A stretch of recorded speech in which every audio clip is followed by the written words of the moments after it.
Tim Wakefield retires from the Red Sox.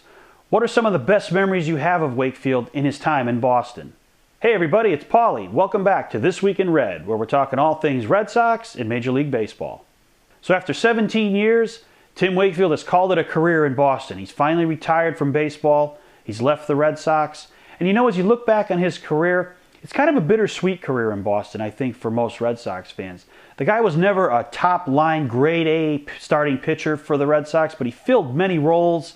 He pitched, at times as a number one starter, even though he never really was one. He pitched as a closer. He pitched as a swingman. He was a jack of all trades for the Sox. And, he was always loved in the Red Sox community. He was great with the fans, a good ambassador for the team and the community and so forth, always working with charities.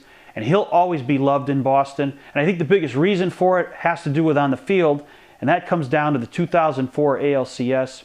When he came out of the bullpen in Game 3 and gave up a start later in the series to help get the Red Sox through that 19-8 massacre by the Yankees in Game 3. With those 3 1/3 innings, he set the Red Sox up for the rest of the series, and it allowed them to come back from a 3-0 deficit, win the series in unprecedented fashion against the Yankees, and go on to win the World Series in 2004. And for that one sequence of games alone, Tim Wakefield will always be revered in Red Sox Nation, and rightfully so.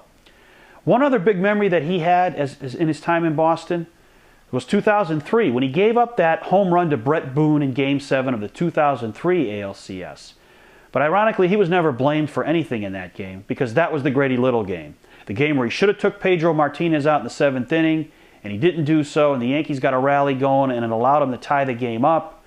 So Wakefield didn't get blamed for that, and I thought that was a great thing on the part of the fans and the rest of Red Sox Nation, whether it be the media or anything else.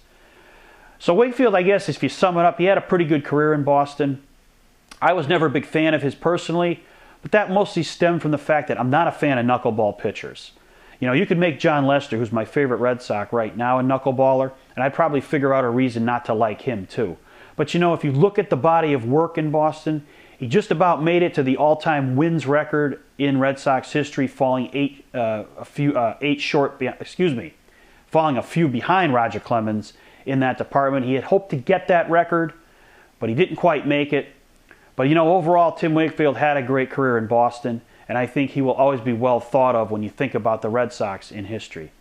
But what about you guys? What are some of your memories of Tim Wakefield during his career with the Red Sox? Thanks for watching. Don't forget to subscribe and tell all your friends about This Week in Red.